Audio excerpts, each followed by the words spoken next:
everyone, today I'll be showing you how to get unlimited money in Assassin's Creed Unity. So let's get right into it. Hey, how's it going everyone? I hope you're all having a fantastic day so far and thank you for tuning in. Today I'm going to be reviewing and letting you know my opinion on Ghost Recon Breakpoint and if it is worth your money in 2020.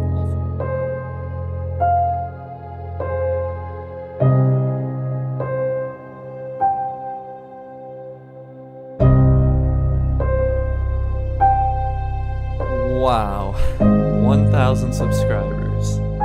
I thought I might make a video thanking you guys and letting you know what's next for the channel. Hey, what's up everyone, and welcome back to another video on The Witcher 3. I've been uploading quite a bit about The Witcher, and that's because I love this game. Hey, how's it going everyone, and welcome back to Should You Buy. Today we are talking about the one, the only Assassin's Creed Valhalla. This is probably the most anticipated game for me to review on my channel. And never did I imagine I would be at 10,000 before the end of the year. And it's all because of you guys. So again, thank you so much to each and every one of you who subscribed. Hey guys, before I get the video started, I just really want to thank all of you for 50,000 subscribers. It's crazy how fast the channel is growing, and we are halfway there to that silver play button. So again, thank you. Goodbye, and stay stealthy, assassins. Oh yeah, and stay stealthy, assassins. Thank you for watching, and have a wonderful rest of your day, assassins. Thanks for watching, and have a great rest of your day, assassins. Thanks for watching, everyone, and have a great rest of your day. Thanks for watching, everybody. It's been Master Demigod, Viking Slayer, and I'm out. A little over 2 years, and we have hit 100,000 subscribers. I say it a lot, but thank you everyone. No, seriously. Thank you. I won't continue the video until you say you're welcome. Go on. Say it. Say it. Alright, you probably said it. It's not like I'm spying on you or anything. But in all sincerity, words can't express the level of gratitude and humbleness I feel from hitting this milestone. It still feels weird for me to say thank you for 100K when it felt like just yesterday I was making that thank you for 1K video. But enough with all that sentiment for now. I just wanted to make this quick video to say thank you and to reminisce and answer some of your guys' questions you left for me that I will try to answer. I got a lot of questions, so again, thank you to everybody who commented them. I obviously can't answer all of them, but I appreciate you guys. So the first question comes from... yeah, I'm sorry, I have no idea how to say that. But the question is, if you were able to pick a setting for an Assassin's Creed game, which would it be? Now, a lot of people have asked questions like this, so we'll get about 50 birds with one stone here. If I could pick the setting for an Assassin's Creed game, and assuming it's a good game, obviously, well, I have 2, maybe even 3 preferences. One would be a game set in feudal Japan, still pushing for that. Obviously, Ghost of Tsushima was great and is likely better than anything Ubisoft may be capable of, but I still think it would be a great setting for Assassin's Creed. And feudal Japan is a pretty big time period. It was from 1185 to 1603, and obviously we know the Creed existed in that time period, so there's so much opportunity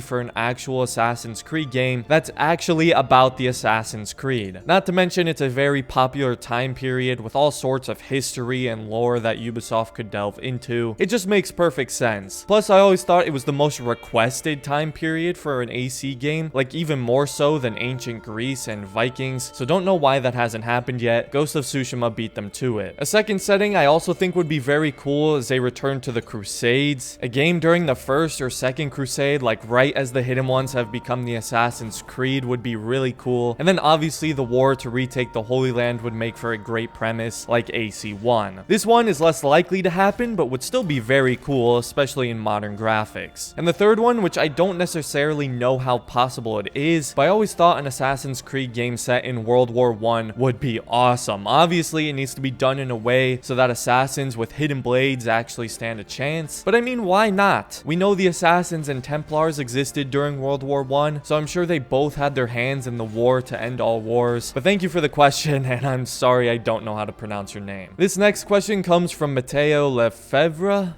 Man, I'm not off to a good start with these names. But the question is, do you know if any of your work or anything else related to the channel ever had an influence on Ubisoft? I chose this one because I would like to clear the air a little bit here when it comes to my relationship with Ubisoft, that being, there is none. I understand a lot of people think that maybe I do, since a lot of my videos are about their games, but the only time Ubisoft has ever reached out to me was only just recently when they gave me a key for the Ezio collection on Nintendo Switch. That's it. I remember seeing some people in the comments once thinking I'm like in Ubisoft's back pocket and they pay me, which just had me cracking up. I mean, if you see what I say about Ubisoft, you would know that's definitely not true. Now, have I had any influence over the big bullies? Well, you know that hardest stealth difficulty in AC Valhalla? Yeah, that was actually my idea to have the stealth difficulties, so they decided to name the hardest one after me, so that's pretty cool. I don't know if many people know that. I'm joking. I honestly don't know if I've had any influence over the company, or if they even know I exist outside the one guy who gave me the key. I'd like to think maybe they saw my idea on a Basm game and were inspired, but who knows. And I guess while I'm on topic, I'd like to clear up one more thing. Obviously, Ubisoft has had its issues with how it's been treating its employees and all the allegations and stuff. I don't talk about that much on my channel because, well, one, I like to talk about video games and only video games, and two, I'd prefer not to talk about something if I'm not fully informed on or don't completely understand it. But obviously,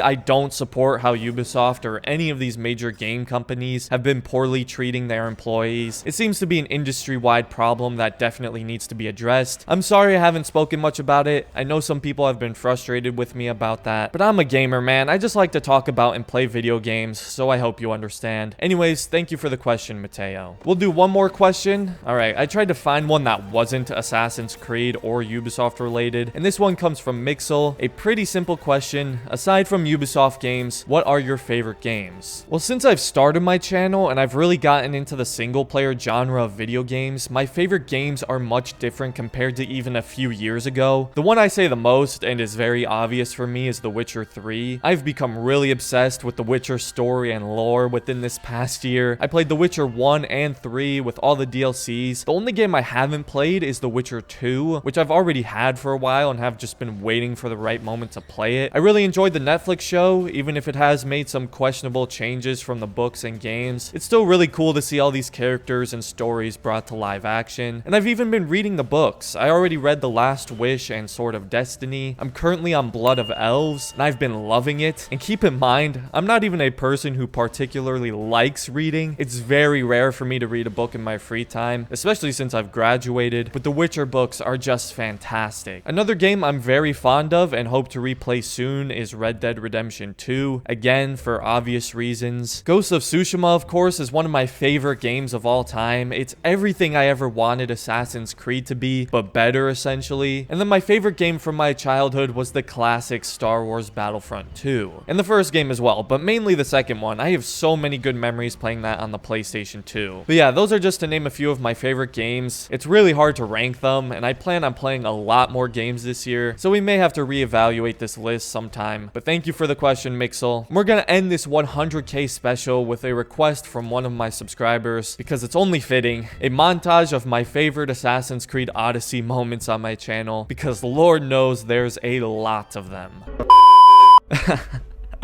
Did you really think that was going to happen? No, no, no, no. You poor, naive children. You've been deceived. This is not a video on Valhalla versus Odyssey. Nah, nah. This is a video on why Assassin's Creed Valhalla destroys Assassin's Creed Odyssey. Fair disclaimer, what you're about to watch is probably going to change your life forever, and you will never be able to utter the words Assassin's Creed Odyssey again. All you haters out there who think Odyssey is trash, well, this list will shut you up for good. You'll never want to touch the Ezio trilogy again, and you'll spend the rest of your days playing Demigod Simulator, humming to the eagle-bearing Misthios theme song. Are you ready? No? Well, too bad. I'll give you a countdown.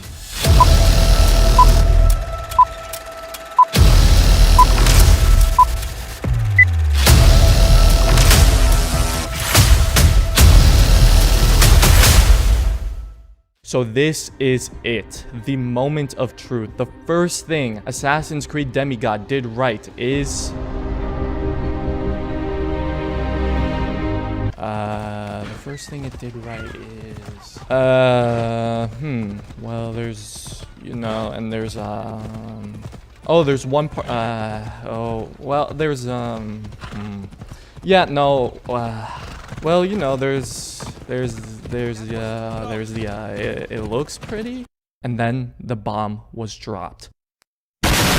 So, before I get this video started, I would just like to give a fair warning that this video will be extremely controversial. If you're a fan of the new Assassin's Creed games, mainly this piece of trash, then this video is likely going to anger you. But I don't care, so let's get into the main topic of this video. Honestly, I think we need to settle this the old-fashioned way. Altair, Ezio, whoever dies first loses. Go!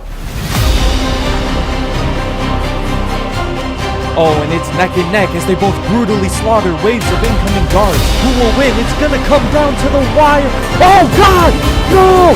Why? So I'm assuming a lot of you know by now that I'm a pretty big fan of Assassin's Creed. I mean, my name is MasterAssassin after all. And if you've seen any video I've ever made on Assassin's Creed, you will know that Assassin's Creed Odyssey is my favorite game. And I guess after I praised Odyssey for how good it is in my Valhalla vs Odyssey video, it seemed a lot of you were offended by that. You probably would prefer to play with Ezio or Altair in those terrible old games. So don't you dare talk trash about Alexios or Cassandra.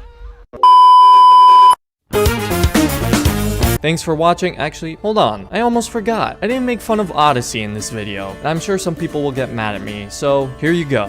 There are rules. We are nothing if we do not abide by the Assassin's Creed. 3 simple tenets, which you seem to forget. I will remind you.